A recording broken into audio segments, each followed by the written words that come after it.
Told you that you cannot make the best Nigerian meat pie without oven. Oh yeah, sit tight, learn all the tricks in this video. Welcome back to my channel. This is my shredded beef. I added in chopped onions, a little bit of spring onions, my spices, salt, and my seasoning cube, and a little water, which I'm going to allow to boil for like 10 to 15 minutes. I like parboiling my shredded beef because my dear, that meat stock, I must get it. It will not lose. I must get it. So now I'm going to just cover and allow it to cook for like 5 to 10 minutes. This shredded beef does not take time at all. And mind you, you're going to fry it after. So 5 to 10 minutes is enough. When I've gotten the stock, the juicy stock coming out of the beef, I'm going to scoop it into a bowl and set aside. Get my fry pan ready for the next process. Now I'm using 2 tablespoons of butter and just 2 tablespoons of vegetable oil.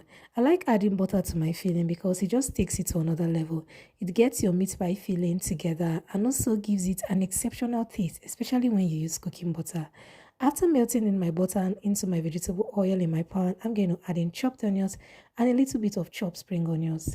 In your meat pie filling, make sure you do not skip these two vegetables, whether you're using potato, cabbage. Make sure you do not skip spring onions and make sure you do not skip green peppers. So I added a little bit of carrot. I'm not using potato, I'm using cabbage because my dear, today I do not want to peel potatoes. I want to eat cabbage meat pie, and I love it. Then I added all the green bell peppers I could find, yellow, red, orange, and I added everything together.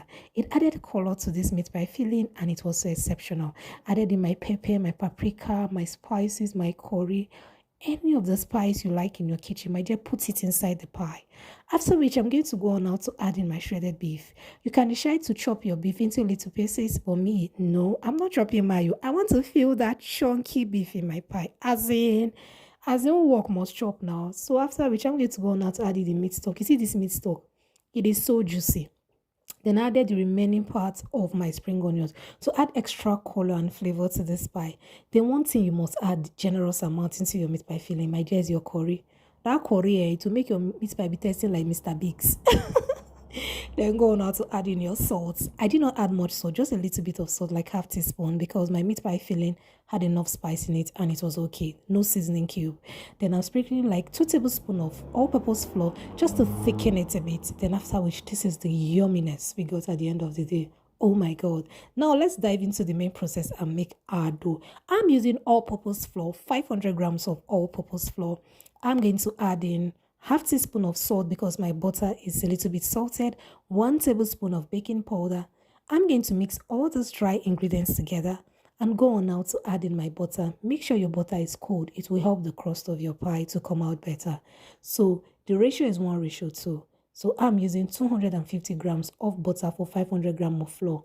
If you are using 400 grams, if you are using 400 grams of flour, you are going to go for 200 grams of butter. Mix until you have this crumbly texture.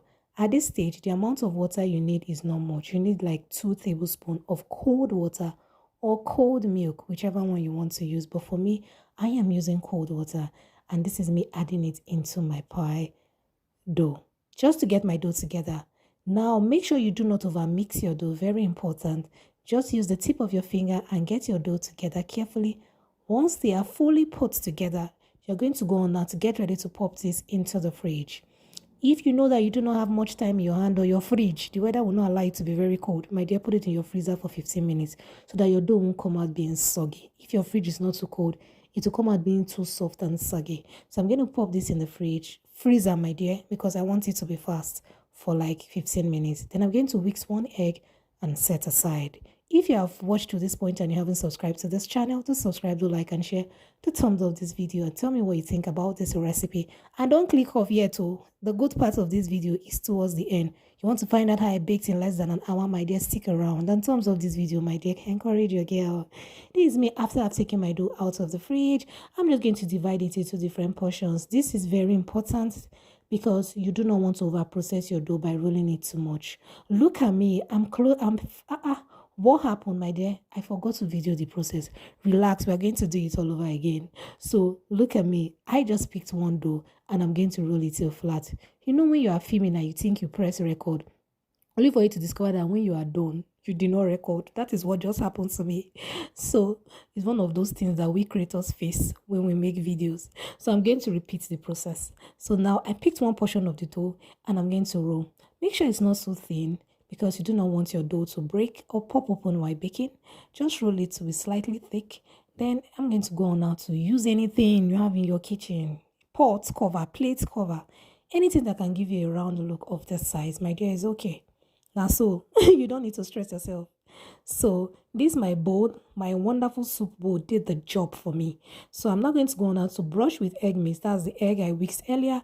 And I'm going to add a generous amount of my beef filling. You see that intercontinental beef filling? As in, I'm going to add like 1 tablespoon or 1.5 tablespoon, depending on how you like it.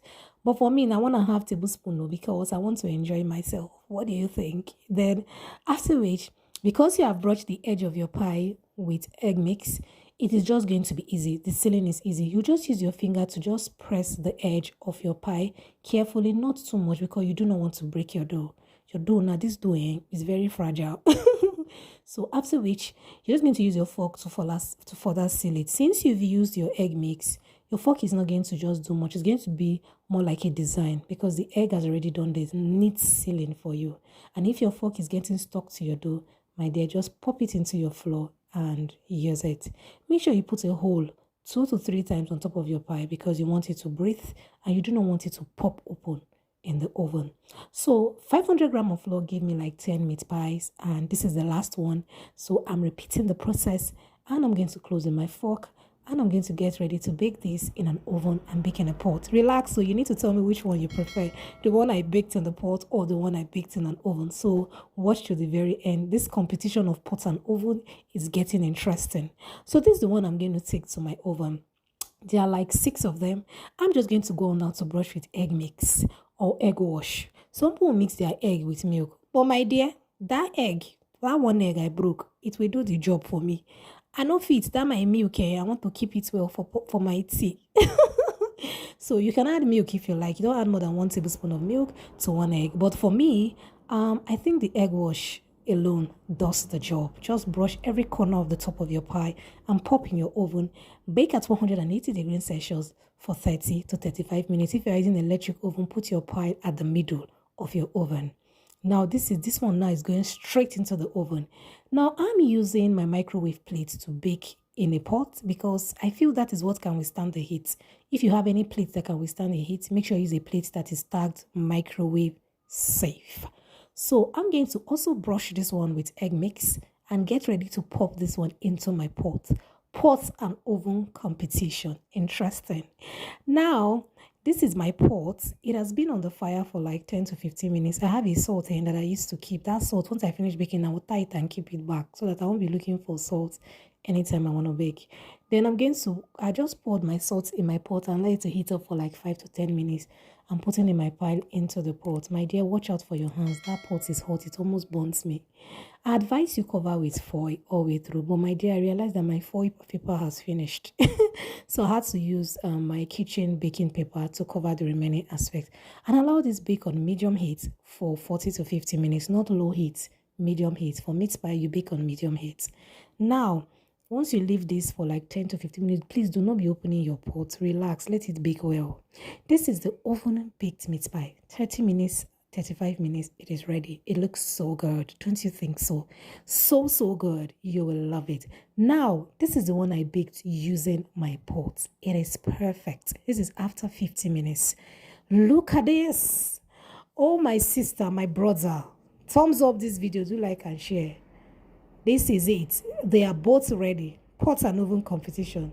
So, by your right, you have your pot baked, and by your left, you have your oven baked. Which one is the winner? Is it the pot or the oven? Please comment in the comment section. As far as I'm concerned, the pot did justice to this meat pie recipe. It is brown. It looks so appealing and attractive. It baked well on all round. No stress. So if you do not have an oven, my dear, do not worry. You can also make exceptional intercontinental meat pie. You won't even look better than those that have oven. Look at the inside now. Oh my God. What do you think about this recipe? I'm just so excited. The pot did justice to this recipe. Thank you so much for stopping by my channel. Do like, share, and subscribe, and see you in my next one. Bye bye. Good to have you here. See you next time.